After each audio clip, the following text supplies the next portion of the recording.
Hello, sister. You're all set.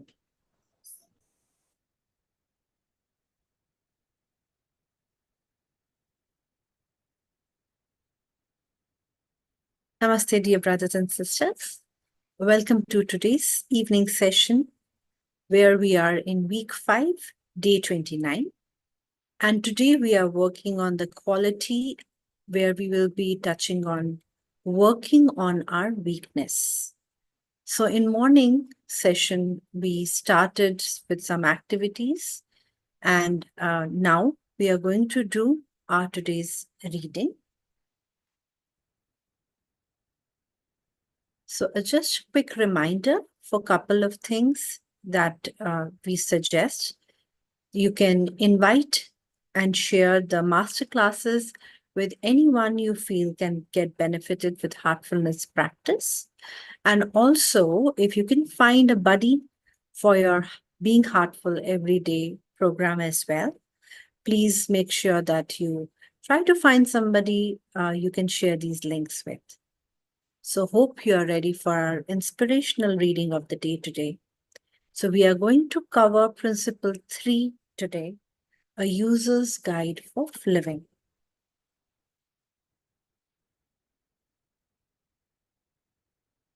What is your ultimate goal in life? Daji continues his series on daily living and human transformation.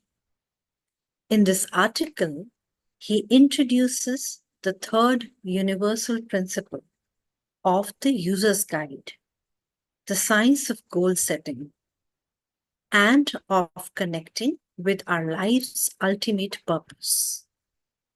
Let's take a second to look at the concentric circles that we see in front of us right now.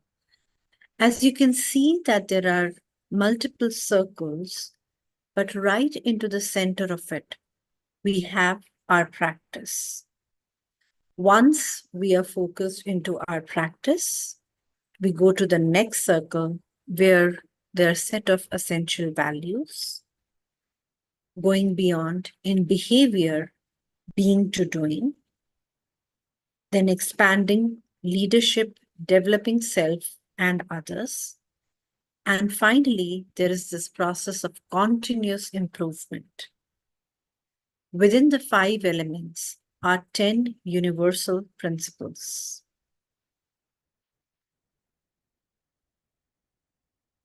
In his much celebrated book, The 7 Habits of Highly Effective People, published in 1989, Stephen Covey outlines habit number 2.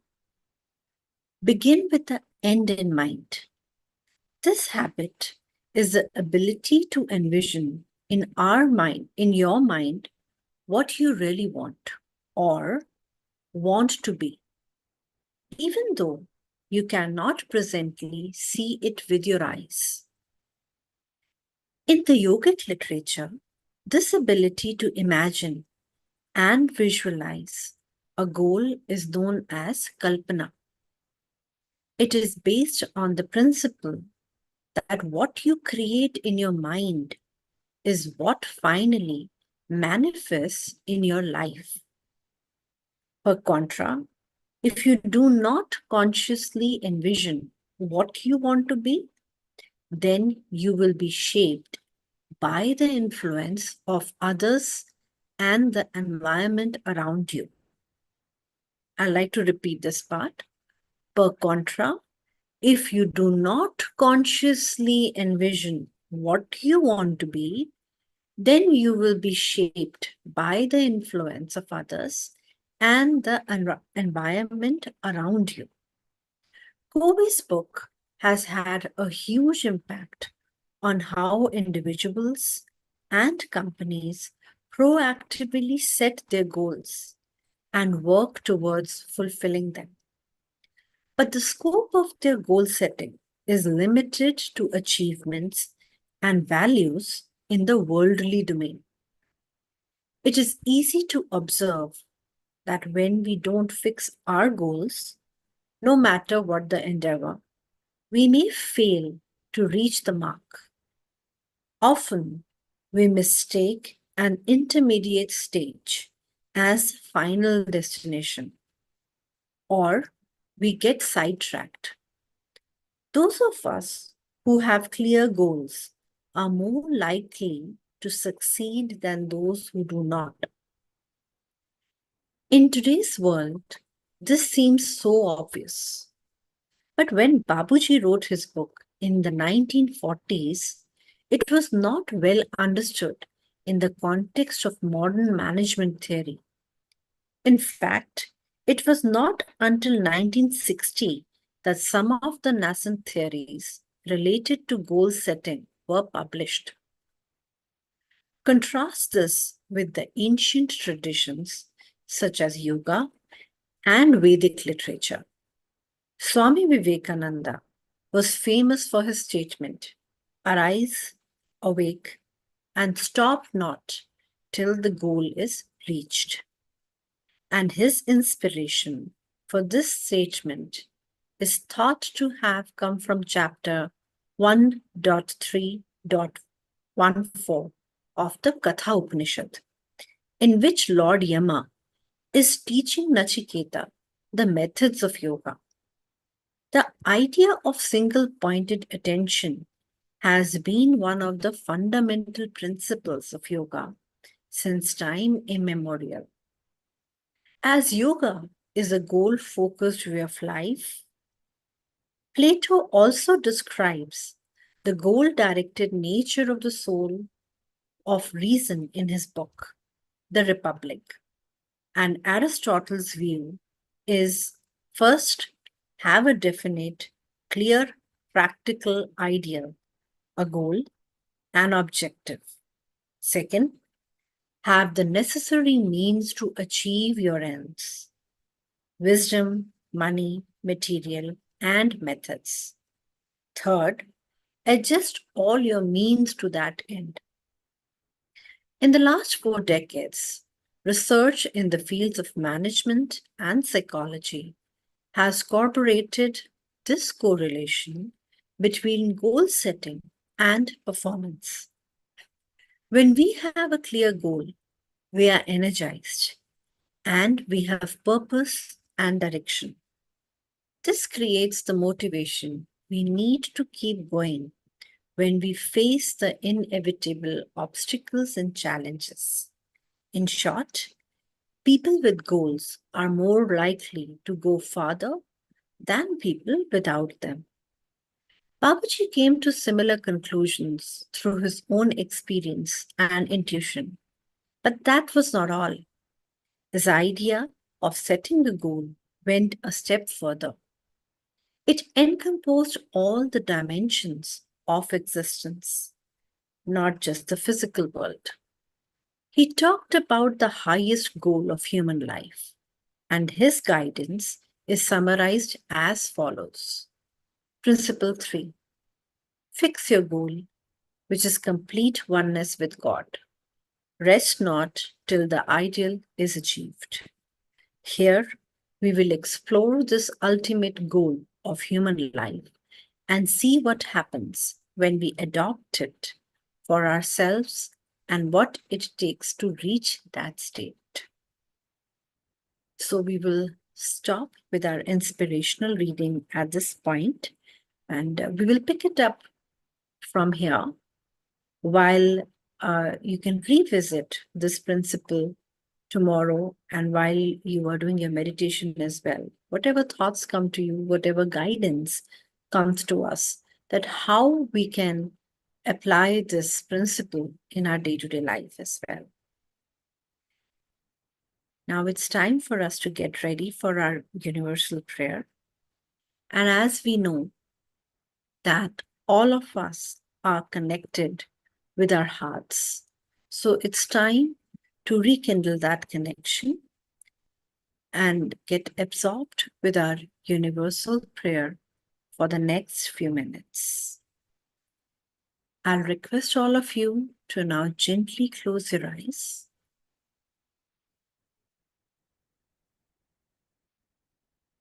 Take in the subtle thought that all brothers and sisters are being filled with love and devotion, and real faith is growing stronger in them. Stay connected with this idea while staying connected universally to all brothers and sisters. अपने ध्यान में इस बात को थोड़ा सा हम रखेंगे कि सभी भाई बहन प्रेम और भक्ति से भर रहे हैं और उनमें सच्ची श्रद्धा दृढ़ होती जा रही है. Let us keep our eyes gently closed while we embrace this universal prayer for next few minutes.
You are ready to come out of your prayer.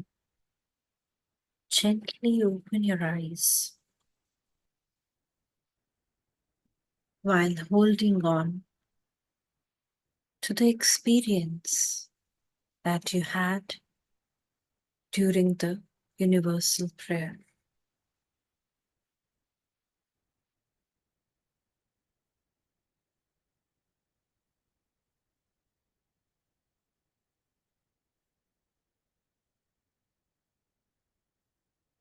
A gentle reminder before going to bed to revisit our bedtime prayer and the reflection of the day. Thank you all for joining today. We'll see you tomorrow morning at 6 a.m. Thank you. Have a good day.